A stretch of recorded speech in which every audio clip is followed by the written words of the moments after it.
Hello, welcome back to Boxes and Bubbles, where today we're looking at Barbaric number 2, published by Vault Comics. Written by Michael Moreci, art by Nathan Gooden, colors by Addison Duke, and letters by Jim Campbell.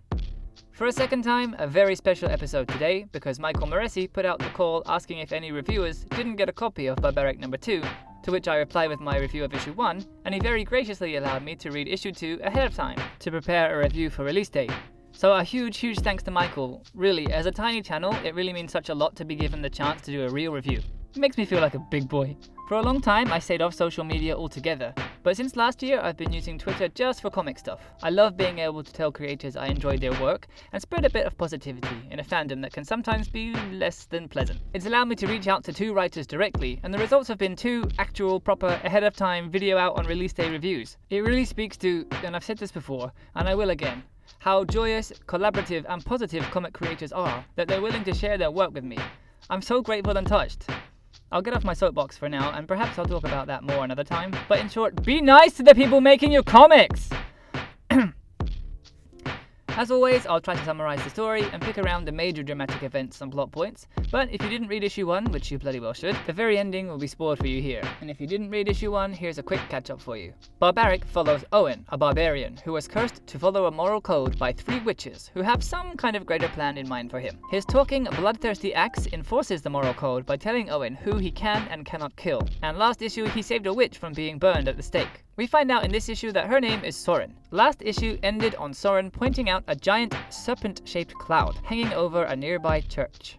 And this issue picks up right after that, with Soren berating Owen for deciding that the best place to go after hearing about an extremely ominous cloud is the closest pub.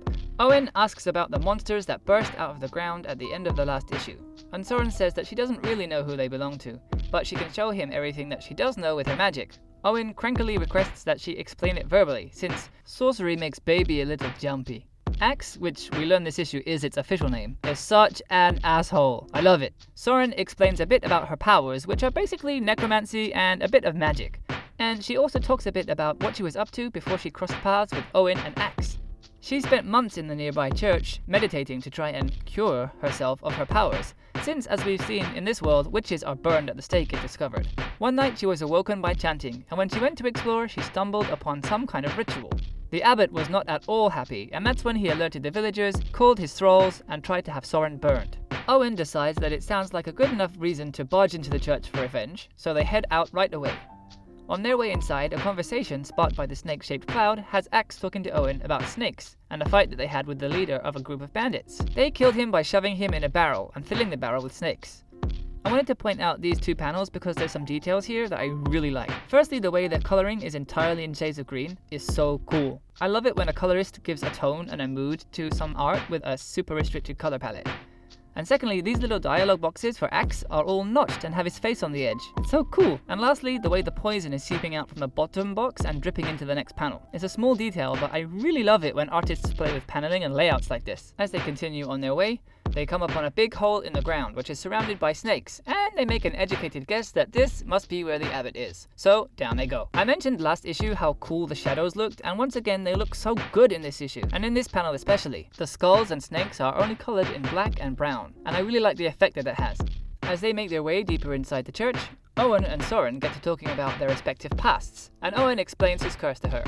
She shares some things about her childhood with him too. I really like this method of giving us backstory, in a conversation between 2 people who have just met on their long journey. It's so easy to fall into ham-fisted exposition dumping, but the way that this was done feels so natural and real to me. The way you share your experiences in conversation as it arises, rather than needing to explain everything for the sake of the story. It also feels like Owen and Soren are getting to know one another, which gives a bit of warmth to their relationship, which could just easily have been them leaving a bar and launching directly into a fight. What's also nice is that Soren's story has no direct impact on the immediate situation, so it wasn't just there for the sake of setting something up for later, it's just fleshing out her character. Their conversation is interrupted by a strange sound, and eerie voices start to echo the things they're saying. Look at how badass Owen looks in this panel, again with those shadows and that ferocious expression on his face. A bunch of ghosts appear and taunt Owen, saying that his weapon can't hurt them. Little do they know that Axe is a mystical weapon, and very much able to inflict damage on them. Though to Axe's disappointment, ghosts don't have any blood for it to drink. Soren is able to use some kind of magic to dispel the spirits too, but more keep coming, so they opt to run for it. And when they do, they stumble upon some weird pylons. Owen comments that they look ancient, but to me it looks a bit technological. So that makes me wonder if this book is actually tricking us with its setting, and what looked like a medieval fantasy setting is actually some kind of post-technology far future. I guess we'll find out as the story continues. Anyway, Soren says that she can feel death emanating from the pylon, and it begins to have some strange effects on her. Her eyes turn black and she levitates, and magic swirls around her. A bunch of reanimated corpses show up with glowing purple eyes, so I guess maybe those purple spirits from before are being used to possess them. Though interestingly, these look like goblin corpses, and the spirits appear to be human. Anyway, the reanimated goblins talk about returning to the light. The abbot also appears, saying that Soren's connection to death is a wonderful thing, and Owen says that this death cult doesn't scare him. But the abbot replies that this isn't about death at all, and as we've seen with the reanimation of the corpses, this is about life. Axe gives Owen the go-ahead to kill the abbot, but before it's even finished speaking, Owen gets blasted by a bolt of energy. And then we end with Volume 1 to be concluded. A bit less of a wild ride this time, but surprisingly there's a large amount of character development and backstory in this one, along with some mysteries about the world and the true nature of the abbot's schemes. Art and colours, which I always mention together when they match so perfectly like this, were off the chain again, and though most of the talking this time was done by Soren, I'm really growing to like Owen and Axe too. Brash and crass as they are, their dialogue with each other is funny, and Owen is starting to seem like he's actually a nice-ish guy under his gruff exterior. One thing I want to throw in here, Barbaric's first 3 issues are going to be collected into a hardcover, or a hardback as we say in England, the old country, and it will be out this November. It's available to pre-order in a few places, and it's going for around $16, which is an absolute steal. Michael didn't even ask me to plug that. I was just excited and happy to find out about it because I really like hardcover editions of comics. So, once again, another badass issue of Barbaric.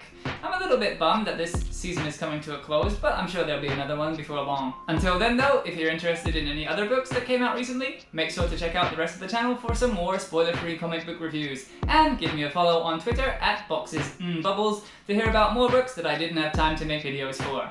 That's all for now, but I'll see you again next time. Peace!